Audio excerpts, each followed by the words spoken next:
What is bipolar disorder? Well, boasting an estimated 40 million people affected by bipolar disorder worldwide, it's no surprise bipolar disorder is one of the most common mental health disorders many people face. But why? What is the history of bipolar disorder, and why is it estimated that 1 in 150 adults have been diagnosed with it? And remember, these are people who have been officially diagnosed, and I think it's safe to assume many more are affected by it. But due to, in no small part, the difficulties of seeking help and treatment, many more have it.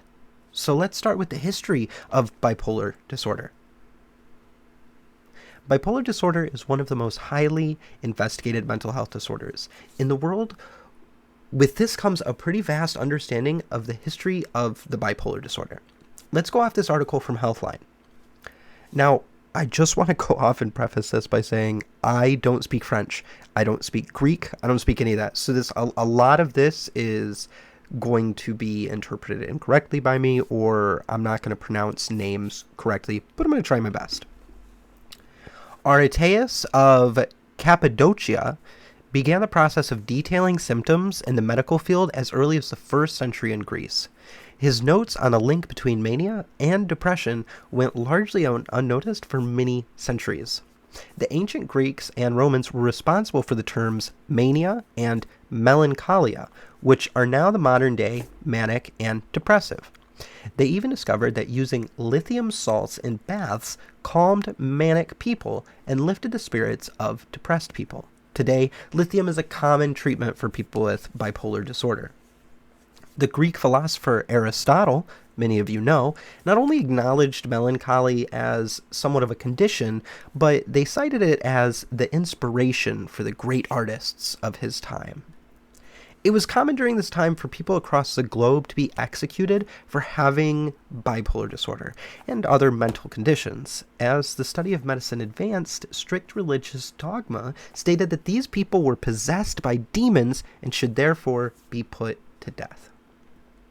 Now, in the 17th century, a man named Robert Burton wrote a book, The Anatomy of Melancholy, which addressed the issue of treating melancholy, a non-specific depression, using music and dance, and I think we've all been there.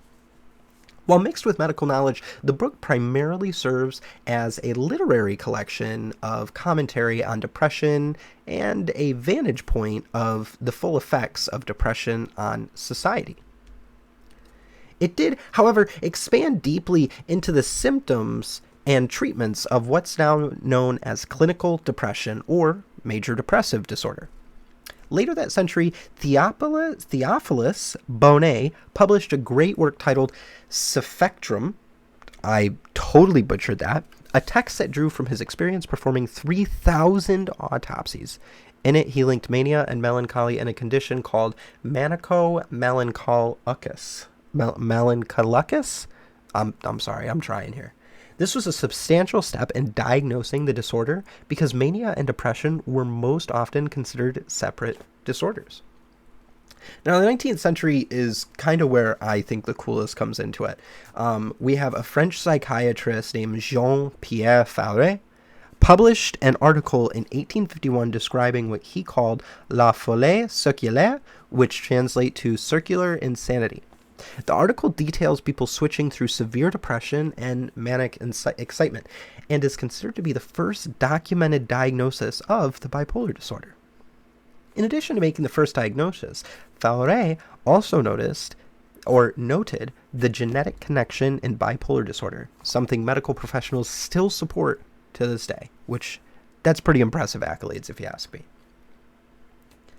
Now, in the late 20th century, the APA and the DSM, the term bipolar means two poles, signifying the polar opposites of mania and depression.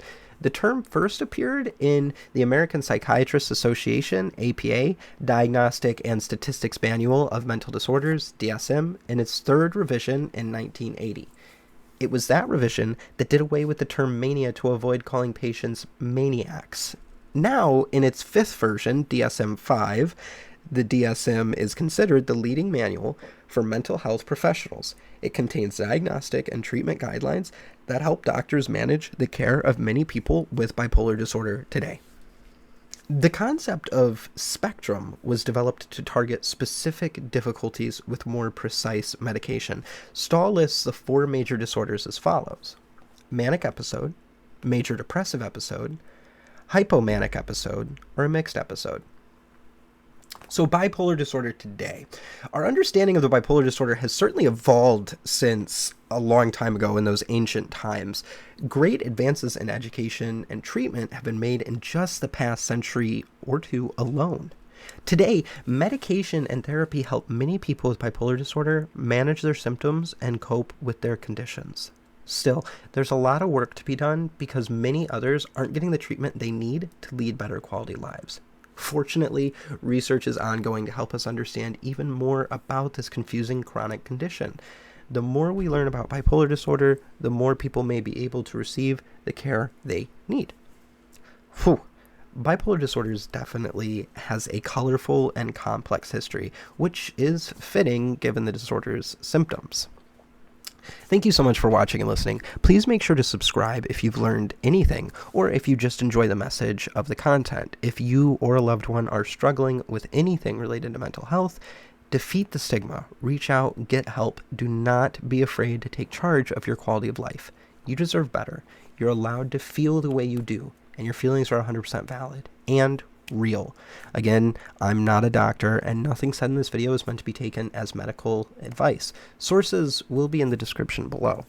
There is one more thing I do want to touch on before I end the video, and I want to do it sort of with my personal interactions with bipolar disorder.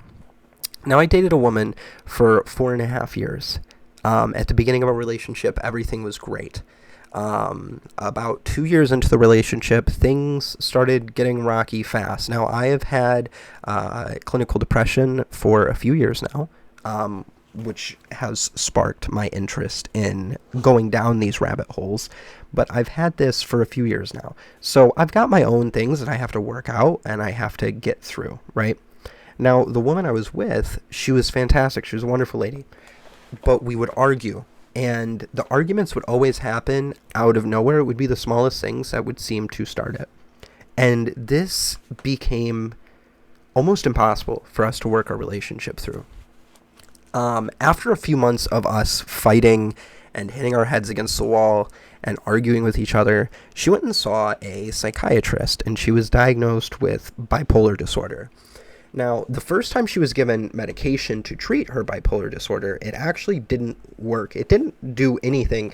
In fact, she kind of hated it because it made her drowsy and it kind of killed her motivation for literally anything, right? So she started feeling very demoralized because she got this medication that was supposed to help her work through these mood swings and these random bouts of anger that she felt. And again, it can show itself in many different ways, as we discussed in some of these articles today. It's not always just going to be happy to angry. Sometimes it's going to be two different emotions clashing, things like that. But she was pretty demoralized because she thought that she had finally found an answer. Well, she decided to go back to the psychiatrist after 6 weeks, which, if you've ever been in a psychiatrist's office talking about getting medicine, there's a 4 to 6 week therapeutic period where you give the medicine time to work. And usually about 4 to 6 weeks, the medicine is thought to reach full therapeutic effects. That's typically when you want to go in, see your psychiatrist again and explain how you are dealing with the medication, whether it's working, if it's not, if you need to tweak the dosage, etc., etc. So she went in and she told him, and he agreed, that there needs to be a change. So they put her on a different type of medication. Now, I'm not going to go into names of medication because, one, I hardly remember the names. I would probably butcher them. And two, I just don't think the exact medicines. I think if I told you the names, that would do more harm than good, because if you get prescribed that medicine, it could be great for you, but you'll go into it thinking that it won't be. Anyway, she got a new medicine. And after 6 weeks, she was one of the happiest people I've ever known. It changed her life for the better. It didn't change who she was. It just helped her deal with these emotions in a better and safer, less toxic way. Now, her and I went our separate ways. Our lives just grew very differently. Nothing bad at all. But I do encourage everyone to go and see a psychiatrist if you feel any type of way about anything for any reason. I think a psychiatrist, psychologist, therapists are easily one of the best resources we have today. And these medical disorders are only, not seen as much as we want them to be, and not as investigated or studied as much as we want them to be, because we're not giving them the opportunity to shine through. We're not letting them be studied because we're so scared to admit that we could have that. Now, I'll be the first to admit I have agoraphobia, I have clinical depression, I have a panic disorder, and an anxiety disorder. So I have no problems telling people about that. They've had drastic changes on my life. They've changed who I am. So go check it out. Thank you so much for listening to my rant. Make sure to subscribe, do all that stuff. Anyway, I hope you have a great day. Mwah.